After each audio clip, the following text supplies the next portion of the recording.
Assalamualaikum warahmatullahi wabarakatuh.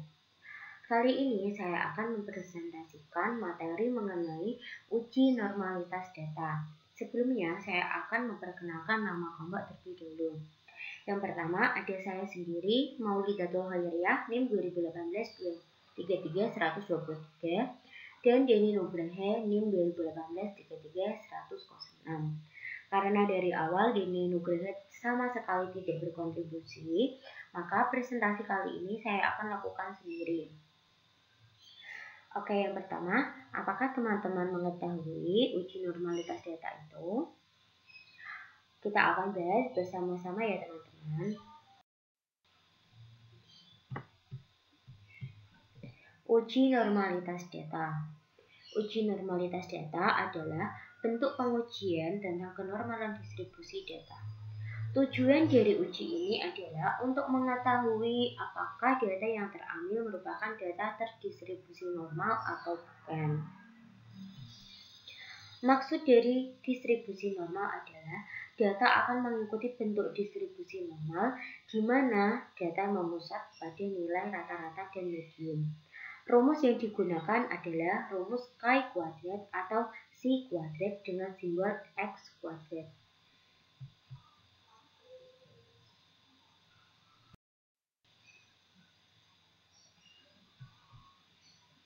Nah, uji normalitas data ada bermacam-macam ya teman-teman. Nah, yaitu ada uji Lillian-Fors, uji Kolmogorov-Smirnov, uji Anderson-Darling, uji Shapiro-Wilks, uji Mann-Whitney, dan uji kuadrat.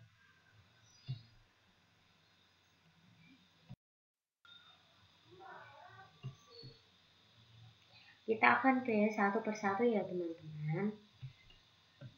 Yang pertama, uji Lillian-Fors. Metode Lillian-Fors menggunakan data dasar yang belum diolah dalam bentuk tabel distribusi frekuensi.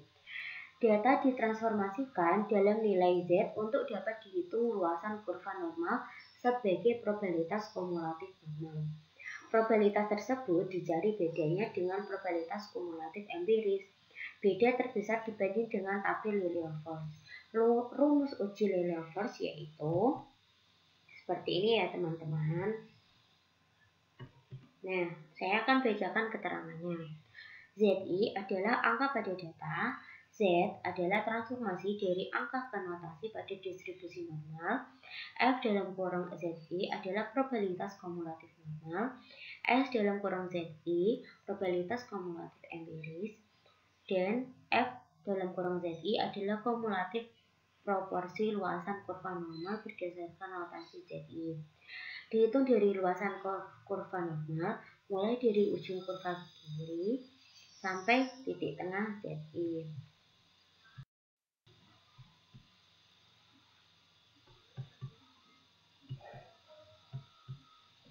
Yang kedua, uji Kolmogorov-Smirnov adalah tes atau sampel Kolmogorov-Smirnov mencakup perhitungan distribusi frekuensi kumulatif yang akan terjadi di bawah distribusi teoritisnya, serta membandingkan distribusi frekuensi itu dengan distribusi frekuensi kumulatif hasil observasi.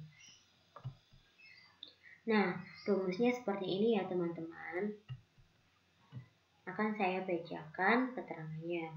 XI adalah angka pada data, Z adalah transformasi dari angka ke notasi pada distribusi normal, FR adalah probabilitas kumulatif normal, Fs adalah probabilitas kumulatif empiris, Fr adalah kumulatif proporsi luasan kurva normal berdasarkan notasi Zi.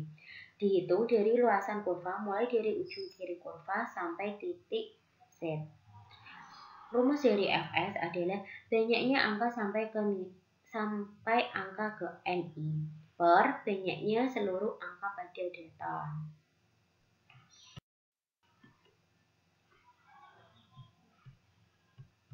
Selanjutnya ada uji Anderson-Darling. Metode Kolmogorov tidak jauh beda dengan metode Lillian-Fors. Rumusnya seperti ini ya teman-teman. Keterangannya, XI adalah angka pada data, Z adalah transformasi dari angka ke notasi pada distribusi normal, Ft adalah probabilitas kumulatif normal, dan Fs adalah probabilitas kumulatif empiris.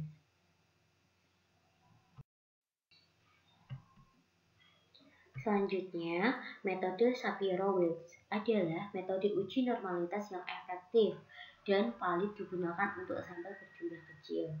Dalam penerapannya, para peneliti dapat menggunakan aplikasi statistik antara lain SPSS dan Stata. Nah, dalam mencari rumus untuk mencari uji Shapiro-Wilks ada 3 rumus. Nah, yang pertama untuk mencari T3, rumusnya seperti itu ya teman-teman. Keterangannya, D adalah berdasarkan rumus di bawah. A adalah koefisien tes Shapiro-Wilks, X n min I plus 1 adalah pada data, dan XI adalah angka ke I pada data. Yang kedua, rumusnya adalah seperti itu ya teman-teman. Keterangannya, XI adalah angka ke I pada data, dan X adalah rata-rata data. Dan yang terakhir adalah seperti itu ya teman-teman rumusnya. Keterangannya, G adalah identik dengan nilai Z distribusi normal. T3 berdasarkan rumus di atas, Bn, Cn, dan Dn adalah konferensi statistika Shapiro-Wilks pendekatan distribusi normal.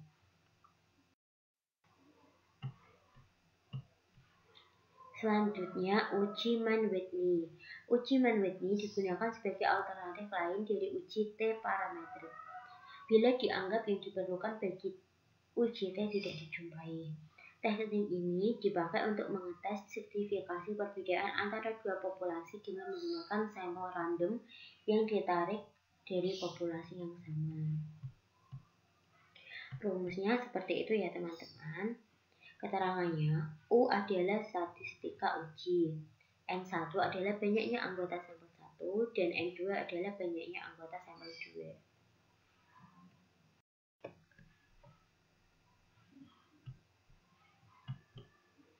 Nah, yang terakhir adalah uji si kuadrat. Dalam melakukan uji kecocokan akan dibandingkan antara frekuensi hasil yang sebenarnya diamati dengan frekuensi yang diharapkan berdasarkan model yang diandalkan, dan untuk ini digunakan rumus seperti itu ya teman-teman. Keterangannya, X kuadrat adalah si kuadrat. OI adalah frekuensi hasil pengamatan pada klasifikasi ke I, dan EI adalah frekuensi yang diharapkan pada klasifikasi ke I.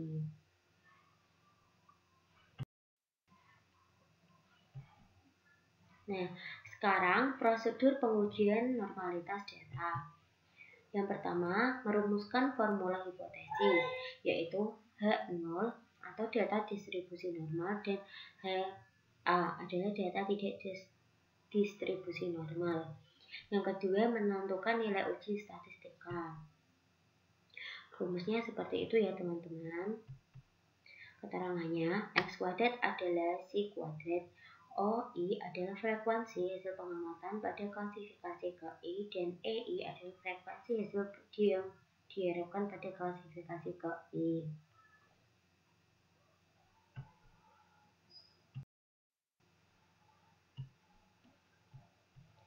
Yang ketiga, menentukan tarif nyata atau disimbolkan sebagai A. Rumusnya seperti itu ya teman-teman. Keterangannya, DK adalah derajat kebebasan, K min 3. K adalah banyaknya kelas interval.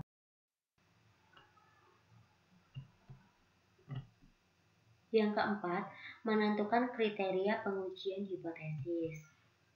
Seperti itu ya teman-teman. H0 ditolak jika X kuadrat hitung lebih dari X kuadrat tabel, dan HA diterima jika X kuadrat hitung kurang dari X kuadrat tabel. Dan kurvanya seperti itu ya teman-teman.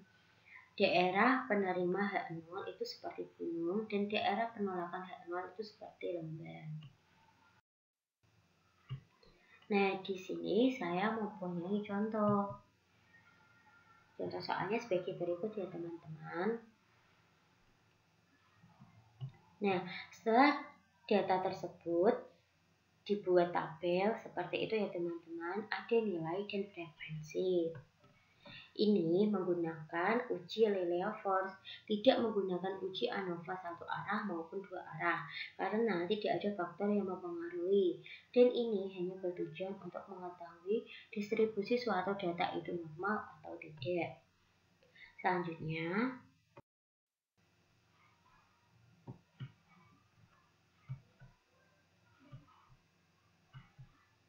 langkah mengerjakan yang pertama, merumuskan hipotesis. H0 adalah data berdistribusi normal dan HA adalah data tidak berdistribusi normal. Yang kedua, seperti ini ya teman-teman, sesuai dengan langkah mengerjakan. Mencari nilai tengah kuadrat, FI kali XI dan FI kali XI kuadrat.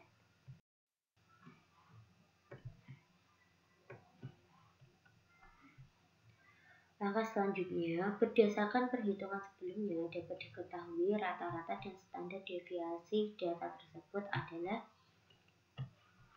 seperti ini ya teman-teman.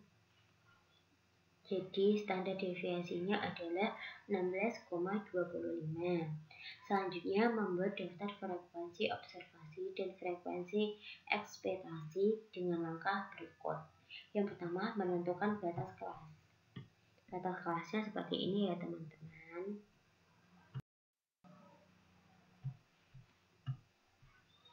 Nah, selanjutnya mencari Z-score untuk kelas batas kelas interval.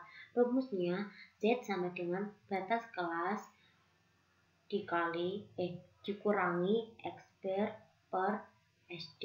SD adalah standar deviasi. Nah, untuk batas kelas yang pertama 29,5 hasilnya minus 1,98. Yang kedua, batas kelas 40,5 hasilnya minus 1,31.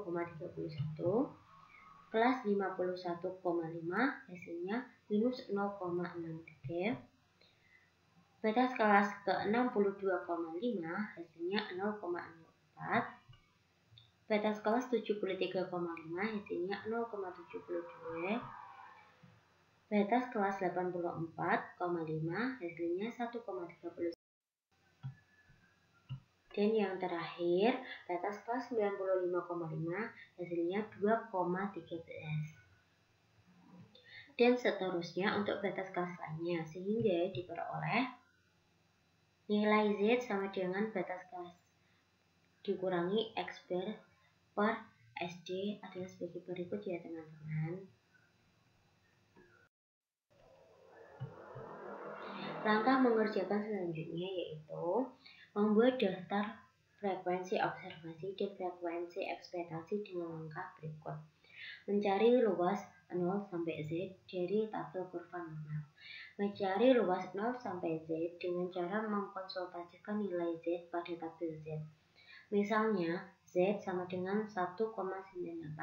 Dilihat dari tabel Z didapat adalah 0,4761 dan seterusnya untuk nilai Z skor lainnya. Seperti ini ya teman-teman.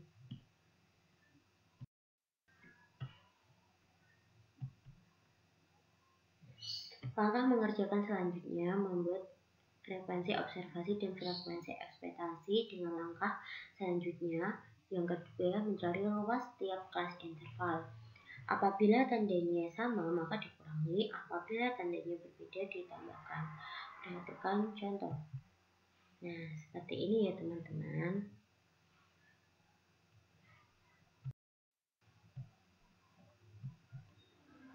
Nah, langkah mengerjakan selanjutnya yang ketiga yaitu mencari frekuensi yang diharapkan atau EI.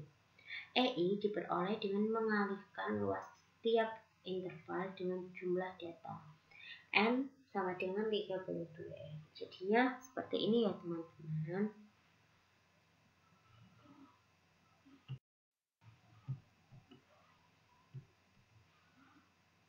Nah, sekarang yang keempat, mencari nilai X kuadrat hitung.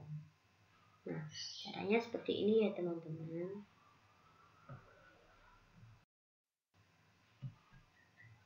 Langkah yang ketiga, yaitu untuk mendapatkan nilai si kuadrat tabel. Rumusnya seperti ini ya teman-teman. Untuk melihat nilai X tabel kuadrat digunakan langkah berikut.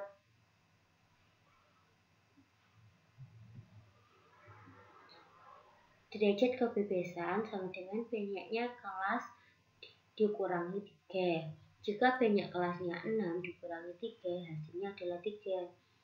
Taraf signifikasi atau disimbolkan dengan A adalah 1% atau 0,01, atau bisa juga 5% atau 0,05. Jika kita ambil 0,5, maka X tabel kuadrat sama dengan X kuadrat dalam kurung 5 dikurangi A dikali DK. Hasilnya X kuadrat 4,95 dikali 3.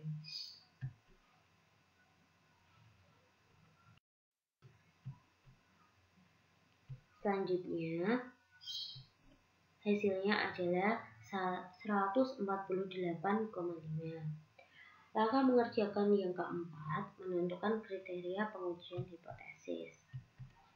H0 ditolak jika X kuadrat hitung kurang lebih dari X kuadrat tabel, dan H0 diterima jika X kuadrat hitung kurang dari X kuadrat tabel. Berdasarkan perhitungan pada tabel frekuensi ekspektasi diperoleh nilai X kuadrat hitung sama dengan 1,8556 dan X kuadrat tabel X kuadrat dikali 4,95 dikali 3 adalah 148,5. Karena nilai X kuadrat hitung kurang dari X kuadrat tabel, maka H0 diterima. Langkah yang kelima, yaitu berdasarkan perhitungan pada tabel frekuensi diperoleh nilai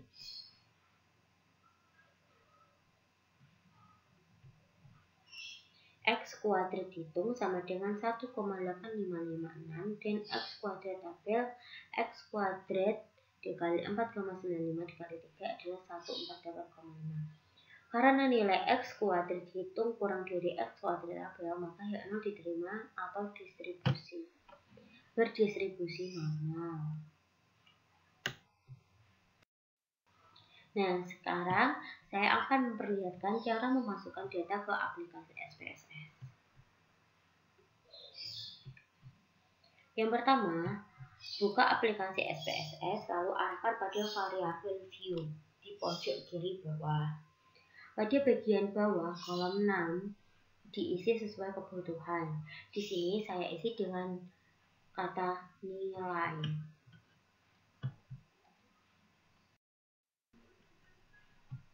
Selanjutnya, beralih ke kolom data view. Di situ telah muncul tabel, lalu masukkan data ke tabel. Setelah kolom variabel sudah terisi, maka variabel ke kolom data view, lalu masukkan data ke tabel.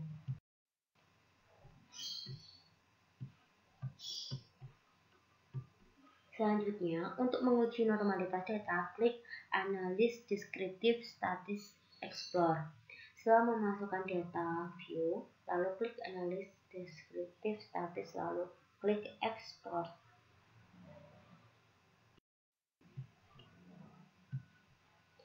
Variabel nilai dipindahkan ke dividend list dengan cara klik tanda panah di tengahnya. Setelah itu klik Plots. Setelah klik Plots, centang histogram juga diperlukan. Dan untuk menguji normalitas data, centang pada bagian Normally Plots with, lalu tekan Continue, kemudian OK.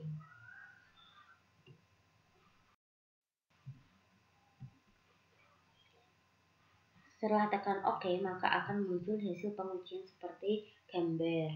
Seperti ini ya teman-teman gambarnya. Nah, kita fokus saja pada bagian Test of Normality untuk mengetahui normalitas data. Nilai signifikasi atau dilambangkan dengan P dalam uji Kolmogorov-Smirnov adalah 0,1 P lebih dari 0,5, sehingga data tersebut berdistribusi normal. Nilai signifikasi P dalam uji Shapiro-Wilks adalah 0,049 P atau kurang dari 0,5, sehingga data tersebut berdistribusi tidak normal.